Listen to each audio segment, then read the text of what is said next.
Aniya na mga dagkong balita karong adlaw sa One Mindanao. Duha ka lalaki nga gingong nanghilkil sa usa ka Chinese businessman sa Panabo City, Davao del Norte, arestado sa NBI 11. Lalaking nagtrabaho sa ginatukod nga archive building sa DPWH Region 10, patay human maigo ang ulo sa bucket sa backhoe. Guidelines alang sa pagbisita sa mga sementeryo sa Davao City karong kalag-kalag gipagula na. Ito ang GMA Regional TV One Mindanao. Mayong hapon Mindanao, ako si Sara Hilomen Velasco. Arestado sa NBI Region 11 ang duha ka lalaki nga gingong nangilkil sa usa ka Chinese businessman sa Panabo City sa Davao del Norte. Ang detalye sa live report ni Jandy Esteban. Jandy.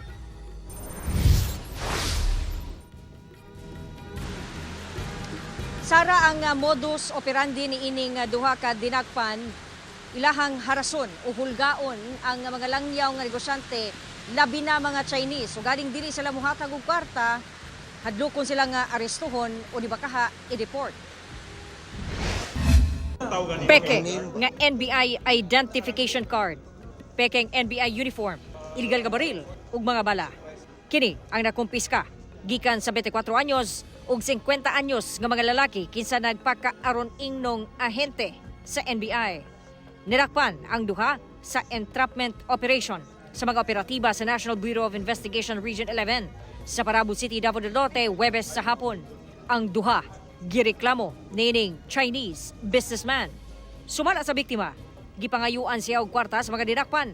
Ugaling dili siya mohatag, ilang bigit daw siya sa illegal nga droga. Pastam 15. Tapos gusto pa sila badit, mga 35 anak. Naka-MPI na sila ng mga uniform. Ginaharas ka, sir? Oo, kinapahatok ko ng to ng unsa tao. Yung unang nahimo, may sabu, anak, salok. Sumala sa NBI 11, ang sagad ginatarget sa mga dinakpan, mga negosyanteng Chinese. Doon na sabad daw sila ginabiktima ng mga local businessman. Dili lang daw sa Panabo City nag-ooperate ang duha aban sa tibok Davao Region ug pipila ka lugar sa Caraga Region. Modus operandi nila, the moment that they were able to locate and identify Chinese people, pupuntahan nila, they will approach this Chinese guy and they will start threatening, harassing, and thereafter ask money in lieu for their continued stay in Davao Region so that they will not be arrested and finally deported to China. The moment that you will give to their amount, they will be collecting money from you on a daily basis or on a regular basis. We are encouraging those mga nagbibigay ng mga legitimate na business to come to our office and file a complaint against the subject. Unsa ka tinuod ang allegation? No comment. No comment. Ang duha mag-atubang og kasong robbery, extortion, illegal possession of firearms ug usurpation of authority. Nagtuo ang NBI 11 nga sindikato ang nagpaluyo sa mong illegal nga binuhatan. We will find out kung sino man ang nasa likod nila and we will file appropriate charges against them. Dura say bahad ang bagong Assistant Regional Director sa NBI 11. All the ground operatives of the NBI for making foolishness out of NBI's name, stop it. Stop. Imbisigan sab daw sa NBI 11 ni mga nagagama og NBI uniforms alang ngadto sa mga taong dunay daotang tumong. Sara. Daghang salamat, Jandy Esteban. Tabi lang mga kapuso, sanglit sensitibo ang mosunod nga balita. Lalaking trabahante sa ginatukod nga archive building sa Department of Public Works and Highways Region 10, patay human aksidenteng maigo ang ulo niini sa bucket sa usa ka backhoe. Ani ang report.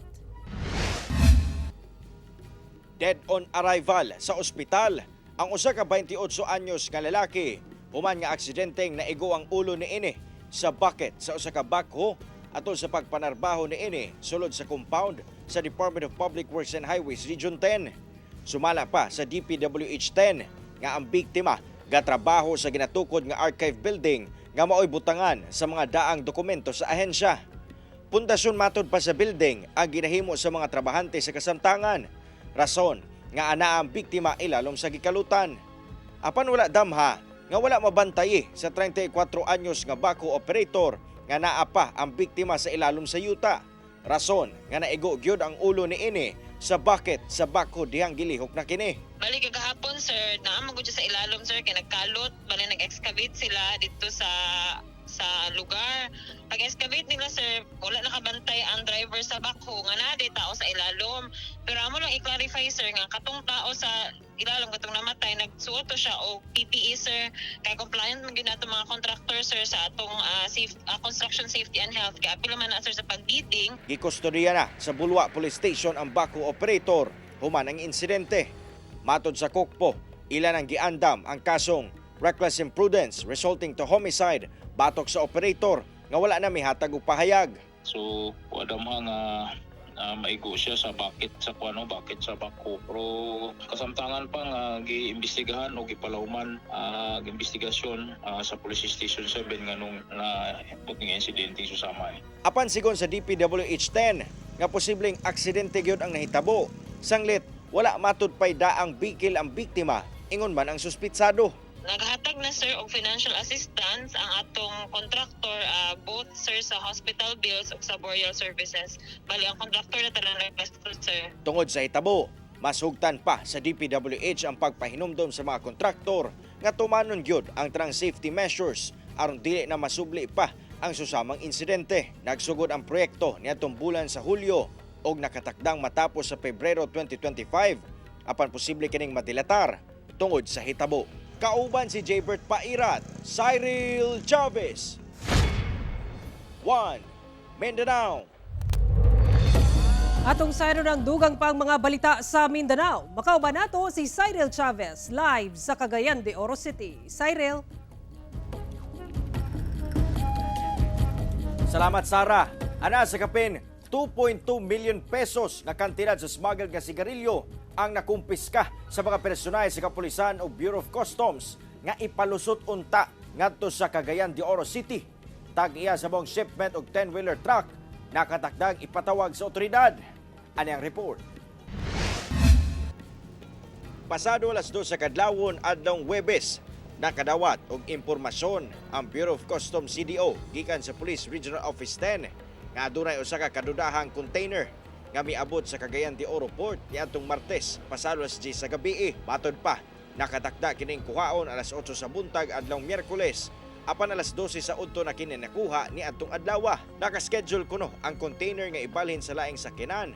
Apan wala miabot ang mukuha ni ini. Rason nga uban ang Bureau of Customs ilang gisusi ang 10-wheeler truck nga nagdala sa container ug nasuta nga mga smuggled nga sigarilyo ang sulod ni ini.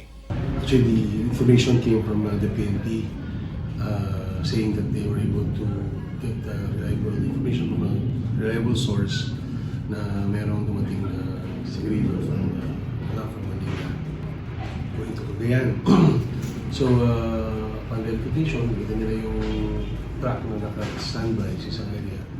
Tapos walang driver, walang kainati. Supposedly, dapat mag-pick up dapat siya eh. Ato sa gimong inventory sa otoridad, nasuta nga moabot sa 225 ka mga karton sa sigarilyo nga nagkantidad og kapin 2.2 million pesos ang sulod sa container. Dugang sa BOC, ilan ang gikustodiya among mga smuggled nga sigarilyo o ginaproseso na ang pag-dispose ni ini. Gikustodiya sab sa buhatan ang 10-wheeler truck nga gikargahan sa mong container. Gilaraw sab nila nga ipatawag ang driver o operator sa mong truck, lakip na ang receiver sa maong container. May pangalan kasi na naman sa cargo na certain sa receipt but we can't budget yet kasi under investigation yan. May pangalan doon na babae we have to verify. Tapos yung sakyan mayroon naman siyang ORCR. So we are actually verifying the owner together with the police. Kauban si Jaybert Pairat, Cyril Chavez. 1 Mindanao.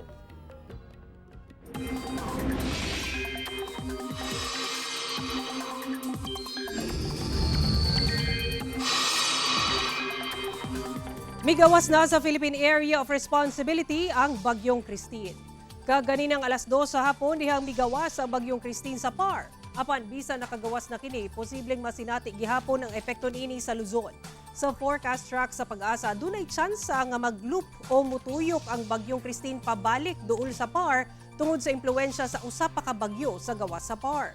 Sumala sa Pag-asa, posibleng musulod sa nasud ang maong bagyo karong weekend ug tawagon sa local name nga Leon. Padayon ang pagmonitor sa ahensya sa duha ka bagyo. Base sa datos sa Metro Weather, dunay tsansa sa ulan sa pipila ka bahin sa Zamboanga Peninsula, Sulu Archipelago, Barm, Soxargen ug Caraga. Kusugang ulan sa ubang lugar, busa mahimong alerto sa pagbaha o landslide. Patay ang 5 ka miyembro sa Dawla Islamia Abu Sayyaf Group samtang usa ang samdan ug usa ang nadakpan ato sa engkwentro tali kasundaluhan ug kapulisan sa Sultan Naga Dimaporo sa Lanao del Norte. Sumala sa 1st Infantry Tabak Division, nagsilbi og warrant of arrest ang kasundaluhan kang Uya Dama Munagen alias Lagbas ug siyang grupo dihang misukol matud pa ang grupo nga misangpot sa engkwentro Miyerkules sa kadlawon sa Barangay Bangko sa Sultan Naga Dimaporo, Lanao del Norte. Na-recover sab sa otoridad ang 3 ka M16 rifle, 3 ka M1 Garand, 2 ka caliber 45 nga pusil ug 2 ka hand grenade lakip managlahing war materials. 5 ka miyembro sa grupo ang patay, samtang usa ang samdan ug usa ang nadakpan. Doon na kini kasong murder, grave threat ug illegal detention. Nag-operate matud pa ang mga grupo sa Zamboanga, Sibugay ug kasikbit nga lugar, Maguindanao ug Cotabato area. Apan gipaklaro sa kasundaluhan nga ang mga sospek dili lakip sa mga sospek nga midagit sa Amerikano nga si Elliot Eastman niadtong October 17 sa Sibuco, Zamboanga del Norte. Apan posibleng duna kini impormasyon o dunay impormasyon ang mga grupo kay affiliated matud pa kini sa Dawla Islamia ug Abu Sayyaf Group. Giatiman na sa kasundaluhan ang patayng lawas sa mga sospek samtang gipanabala ng usa sa ospital o gikustodiya na sa CIDG ang nadakpag sospek kinsa wala na mihatag og pahayag.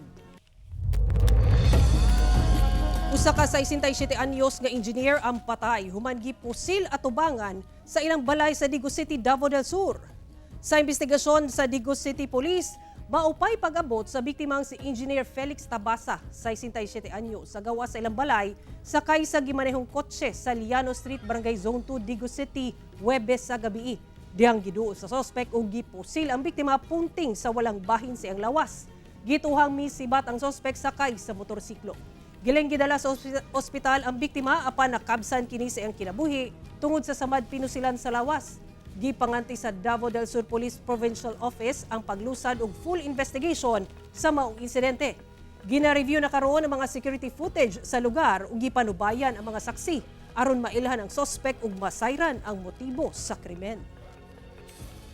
Mga kapuso, matindi ang naging hagupit ng Bagyong Christine sa ating mga kababayan. Kung kaya't ang GMA Kapuso Foundation ay agad na kumilos para mabilis na makapaghatid ng tulong. Kumakatok po kami sa inyong mga puso para sa inyong donasyon. Maaari kayong magdeposito sa mga sumusunod na GMA Kapuso Foundation bank account at maaari din kayong mag-donate online. Ang inyong donasyon ay 100% tax deductible. Magbayanihan tayo, mga kapuso. Ito ang GMA Regional TV 1 Mindanao. Mas luag na ang mga regulasyon nga ipatuman sa Davao City LGU karong kalagkalag ilabi na sa mga pribadong sementeryo sa syudad. Atong sayro ng detalye sa report ni Argil Relator live. Argil. Sara alang sa mga nagplano na sa pagbisita sa ilang maminahal sa kinabuhi nga ipanglubong sa mga sementeryo sa Davao City. Dunay mas ubos nga oras nga pagbisita sa mga pampublikong sementeryo karong tuiga kung itandi sa milabay nga tuig. Apan sa mga private cemeteries, tugtan sila nga maka-overnight depende sa management. Gikan sa October 30 hangtod sa November 3, 2024, alas 6 sa buntag magsugod ang pagpasulod sa mga sementeryo sa Davao City sa mga buot mo bisita sa ilang mga minatay alang sa pag-obserba sa kalag-kalag. Magsarado ang mga sementeryo pagka alas 8 sa gabi, inay alas 10 nagipatuman sa niaging tuig. Apan ang mga pribadong sementeryo sa syudad dunay katungod nga magpatuman o kaugalingong operating hours. The 10 public cemeteries kay managed and supervised by the City Economic Enterprise. Naapod ay mga private cemeteries o naapod ay mga barangay cemeteries. Ginabawal ang overnight stay sa tanang pampublikong sementeryo. apan magdepende sa management sa mga pribadong sementeryo kung motugot sila nga dunay mag-overnight. Ipatuman sab ang one entrance policy alang sa pedestrians o one entrance one exit policy alang sa mga sakyanan. Ang mga pampublikong sementeryo nga gidumala sa Davao City Economic Enterprise kay walay schedule nga lubong o cremation gikan October 30 hangtod sa November 3, gawas lang kung immediate burials. Samtang alang sa vendors, kinahanglan nga dunay special permit gikan sa City Mayor nga gi-issue sa Business Bureau ang tugutang mga paninda sulod o gawas sa vicinity sa tanang sementeryo. Tanang vendors must segregate or provide their own trash bag or bin for biodegradable, non-bio, and recyclable. Sara sa matang sa seguridad ginabawal gihapon ang pagsuot o kini mga jacket ingon man pagdala og backpack o pagdala og mailimnong makahubog sulod sa mga sementeryo atol sa kalagkalag. Sara. Daghang salamat, Argil Relator. Patay ang driver ug helper human mibangga ang ilang gisakyang truck nga dunay kargang semento sa usa ka punuan sa Tarragona, Davao Oriental kagahapon.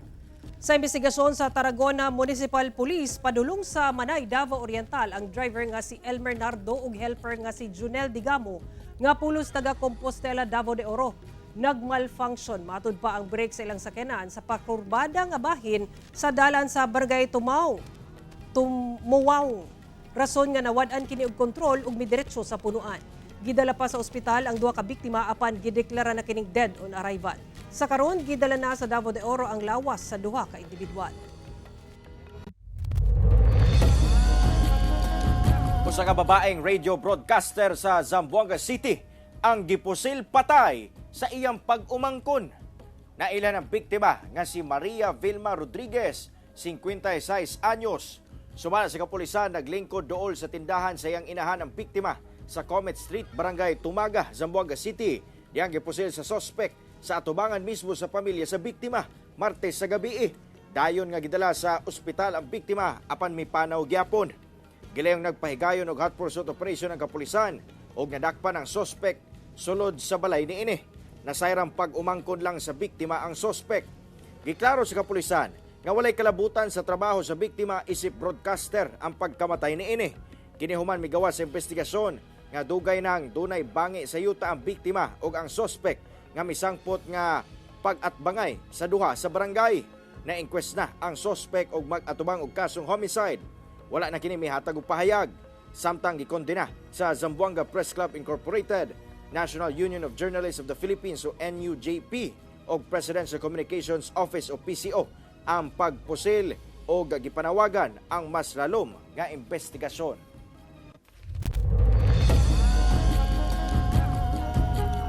Ana sa 20 ka mga loose firearm ang gitunol ngadto sa kasundaluhan atol sa paglusad sa Municipal Task Force to End Local Conflict sa South UP, Maguindanao del Sur. Gidawat sa kasundaluhan ang ana sa 20 ka mga armas nga gikan sa 5 ka mga barangay sa South UP, Maguindanao del Sur atol sa paglusad sa Municipal Task Force to End Local Armed Conflict nga gipahigayon sa barangay Rumongaob ni adtong Lunes.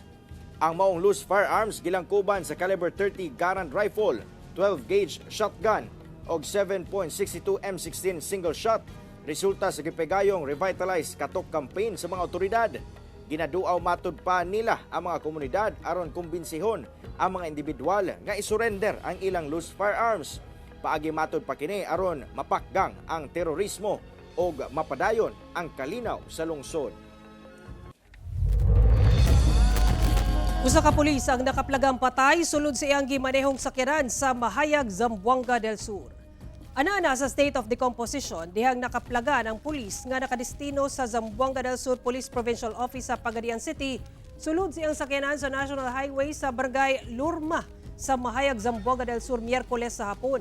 Sumala sa Zamboanga del Sur Police Provincial Office, adlaw Martes, dihang namatikdan sa mga residente ang nakaparadang sakyanan sa lugar. Posible matud pa nga nagpahulay lang ang maong pulis sa iyang pagmaneho.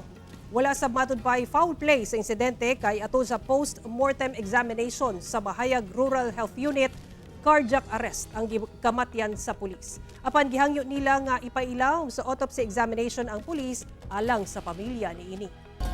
Cagayan de Oro City Local Environment and Natural Resources Office kun Clenro sorpresang nag-inspeksyon sa bukirong bahin sa syudad kung asa ilang nasuta ang aktibidad sa iligal nga pagmina sa lugar. Aning report.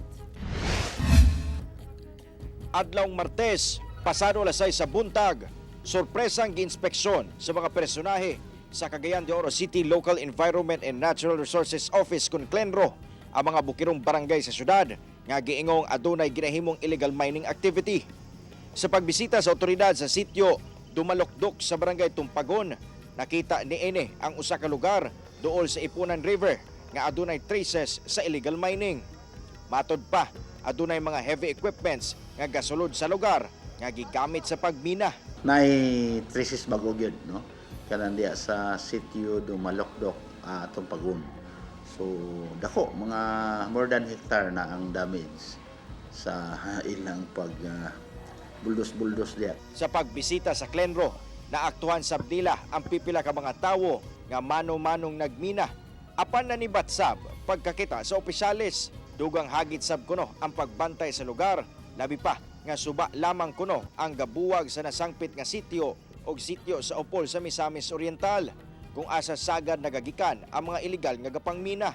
Actually kami sa Clenro, no, sa city government, dili kami stricto kung nakasto nga sa suba nya ang balas imo lang ayag-ayagon using atong bilingan, atong lingin daw nga kahoy. Ganana kay mo man siya ang kinaraan nga panginabuhian sa mga katawhan.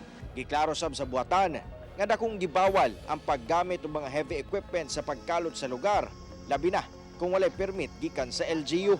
Ato dahil na siyang i-endorse dito sa Task Force Kalikasan for appropriate action kay maglisod man mi kung kamera. Kay kung kami lang, Clenro, wala man ni pusil na niya musukol ba. So, dito sa Task Force kay kompleto dito. Kauban si Jaybert Pairat, Cyril Chavez. 1 Mindanao. Gipangandaman na sa kapulisan sa General Santos City ang seguridad sa mga sementeryo alang sa umaabot nga kalagkalag. Samtang hugot sab ang seguridad nga ipatuman sa Bulaong Bus Terminal alang sa pagdagsa sa mga pasahero. Ano yung report ni Efren Mamak? Gihan ay nasa General Santos City Police ang security plan karong umaabot nga kalagkalag. Una ang November 1. Doon na mga dugang personahe sa kapulisan nga i-deploy sa mga sementeryo sa syudad. And nagkaroon na rin tayo ng initial coordination with the other friendly forces natin together with the LGUs. Subli sab nagpainumdum ang kapulisan kalabot sa mga bawal dadon o himuon sulod sa sementeryo. Sama sa pagdala og mga hait nga hinagiban, lakip mga ilimnong makahubog, bawal sab magsaba-saba sama sa pag-videoke, lakip ang magdula og sugal. So sunod lang po tayo sa anumang kautusan. Kung mag-travel man tayo, situit na yung sasakyan natin, safety din. At situit din kung iiwanan natin yung bahay, possible may iwan doon sa bahay nila na magbantay. Kasi ito rin yung mga panahon na sasamantalahin din ng mga magnanakaw or the worst, yung sunog. Samtang hugot sab nga seguridad ang ipatuman sa Bulaong Bus Terminal sa Jensan alang sa pagdagsa sa mga pasahero. A few weeks before, nagpadala na tawag mga letters sa atong mga partner agencies gaya ng Philippine National Police, ng ating Task Force Jensan, ng Public Safety Office, no, nagpa-receive na tayo ng mga letters doon asking for augmentation of security personnel. And nagpaimang nosab ang tagdumala sa maong bus terminal ngadto sa mga pasahero kalabot sa mga bawal dadon inig mo biyahe. Bawal magdala ng mga baril kung wala kang mga dokumento na maipakita sa PNP, yung mga bladed weapons natin, bawal din yan syempre. Ginabawal din natin yung mga may amoy na mga prutas, yan. Unless siguro talagang silyado. Kauban si Gary Balantay ug Bong Vicencio, Efren Mamak. 1 Mindanao. Gihandom ang ikapito nga tuig nga anibersaryo sa Liberation sa Marawi City. Samtang malaumon ang lokal nga kagamhanan nga mahatag na ang Marawi compensation sa tanang mga apektado sa Marawi siege. Ani report. Naghalad og bulak sa Campo Ranao sa Marawi City ang mga opisyal sa lokal nga kagamhanan sa Marawi ug Lanao del Sur, kauban ang Office of the Presidential Advisor on Peace, Reconciliation and Unity o OPAPRU ug kasundaluhan. Kinidihang gihandom ang ikapito nga tuig nga anibersaryo sa liberation sa Marawi City niadtong Miyerkules, October 23. Dinhi mitambong sab ang mga sundalo nga nahimong kabahin sa Marawi Siege. Nating bigyan ng parangal yung ating mga bayani mga sundalo, pulisan na binuhay sa kanilang buhay upang nang sa ganon ay maliberate ang Marawi City. Lalo na po ang mga civilian na naibuwis din ang kanilang buhay because of the Marawi Siege. Kahinumduman nga milungtan og 5 ka bulan ang Marawi Siege nga nagsugod niadtong May 23, 2017. Dihang dakpon ang leader sa Abu Sayyaf nga si Isnilon Hapnilon apan misangpot sa engkwentro nga nagdisplay sa 1,000 ka mga residente sa Marawi City. Apan 7 ka tuig ang milabay, duna gihapoy wala pa makabalik sa ilang balay kay naghulat sa Marawi compensation nga wa pay katunga sa ihap sa mga apektado ang nahatagan ug wala pa say tubig ug kuryente sa ubang lugar. Busa malaumon ang LGU nga mahatag na kini sa hingpit ngadto sa mga apektado. Mayroon na ho tayo nakikita na nakabalik dyan, different barangays kung saan nagsisimula na rin silang mamuhay sa loob ng country. But majority of our constituents who are where displaced are still nasa ibang lugar waiting for, of course, yung sinasabi ko na support from the national government to this compensation. Samtang nagpahigayon sab og groundbreaking sa pagpatukod balik sa usa ka moske sa syudad nga naguba niadtong Marawi Siege. Sara Hilomen Velasco, 1 Mindanao. Ito ang GMA Regional TV 1 Mindanao. Pipila ka kapuso stars ang makisadya sa atong mga kapuso sa Malita, Davao Occidental ug Zamboanga City karong weekend. It's gonna be one big festival sa Kapuso Fiesta sa 9th araw ng Davao Occidental. Makisadya si E.A. Guzman ug ang Queendom Divas nga sila si Jessica Villarubin, Hannah Priscilas ug Marian Osabel. Ugma na kana October 26 sa Provincial Capital Complex sa Malita, Davao Occidental sa alas 7 sa gabi. Samtang get ready to be blown away by Lucas, Johan, Egypt, Cairo, Migs, PJ and Fian sa P-pop group nga Cloud7 sa ilang pagbisita sa Zamboanga City. Busa Hearts Will Flutter at the Kapuso Mall Show with Cloud7 karong Domingo, October 27 sa KCC Mall Convention Center sa KCC Mall de Zamboanga sa Zamboanga City sa alas 4 sa hapon. See you mga kapuso! Gibuhian na sa DNR 12 sa Mount Apo Natural Park sa Cotabato ang usa ka Mindanao Flying Squirrel nga napalgan sa usa ka residente sa Makilala, Cotabato niadtong miaging semana. Daw dagway sa usa ka iring kung tan-awon apan daw kwaknit sab ang abilidad niini sa pagglide. Kini ang usa ka flying squirrel nga malampusong gibuhian sa DNR 12 sa Strict Protection Zone sa Mount Apo Natural Park sa Cotabato niadtong October 17. Sumala sa DNR usa kini ka adult male Mindanao flying squirrel nga gi-turn over kanila sa usa ka residente human mapalgan sa ilang balay sa Barangay New Israel, Makilala, Cotabato niadtong October 16. Gilen kining gipaubos sa health evaluation sa Kidapawan City Veterinarian Office. Humanay bawaan nga naa kini sa maayong kahimtang, gibuhian dayon kini sa maong natural park kinaugmaan. Endemic matud pa ang maong mananap sa nasod. Apan sumala sa DNR, kinahanglang padayon gihapon kining protektahan. Ginapanggandaman na sa Davao City Tourism Office sa mga aktibidad alang sa Pasko Fiesta sa syudad. Dugang detalye sa report ni Kent Abrigana. Kapinbulan una ang selebrasyon sa Pasko Fiesta sa Davao City. Inapangandaman na sa Davao City Tourism Office ang mga aktibidad sa ingrandeng selebrasyon sa Pasko sa Dakbayan karong tuiga. We are excited to announce na almost done na ta sa atong preparation. So execution na lang ta for our Pasko Fiesta. Sumala pa nga dunay twist sa mga aktibidad na naandan sa selebrasyon sa Pasko Fiesta. So far, we will be doing more or less the same na mga activities, but we just wanted to put a tweak sa atong mga activities and events for Pasko Fiesta. Doon na sa mga kabaguhan sa naandan nga petsa sa ubang aktibidad. So ang atong gi-change gid na na date is ang atong bandadasi o parada sa Pasko. So di na siya nasa 20s, but we will have that on a Sunday, December 15. Sumala sa Department of Tourism 11, Hinalauman ang pagdagsa sa mga turista sa Davao City karong bulan sa Disyembre. Gani, kampante kini nga maakomodar sa dakbayan ang mga moabutay nga turista. Yeah, hotels are always looking forward to the Christmas season, and of course they're prepping up for the influx of visitors. I believe they also have lined up activities to entertain our visitors who plan to visit Davao City in this time of the year. Ilusad ng Pasko Fiesta 2024 sa November 28, 2024, alas 5 sa hapon sa Rizal Park sa Davao City. Kauban si Mel Colmenares, Kent Abrigana, 1 Mindanao. Nasinati ang magnitude 3 nga linog sa Naawan, Misamis Oriental kaganinang buntag. Pasado alas 8:08 sa buntag kaganina dihang gitay-og og magnitude 3 nga linog ang Naawan, Misamis Oriental nga maoy epicenter sa linog. Nasinati ang intensity 3 sa Naawan, Mantikaw, Initaw ug Gitagum, Misamis Oriental.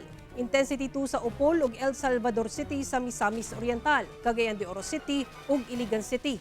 Ug intensity 1 sa Taguluan, Misamis Oriental. Pinuon walay natala nga nasamdan o naguba nga mga istruktura sa maong pagtayo. Mga kapuso, 61 days na lang, Pasko na! Ug mao kato, waling balita sa Mindanao karong adlaw. Mamahimo ninyo kining makita pag-usab pinaagi sa pagbisita sa official website sa GMA Regional TV o bisita ang among official YouTube channel ug i-click ang subscribe button para sa pinakaulihing balita. Daghang salamat sa atong mga kapuso sa Mindanao nga nagalantaw kanamo ug sa atong mga kapuso abroad. Padayon lang sa pagtutok sa mga lokal nga balita matag adlaw tungod sa GMA Regional TV, Local News Matters. Kami ang GMA Regional TV 1 Mindanao, tibok persa para sa mas dakong misyon ug mas halapad nga pagserbisyo sa nasod. Happy weekend mga kapuso ug mag-amping kita kanunay.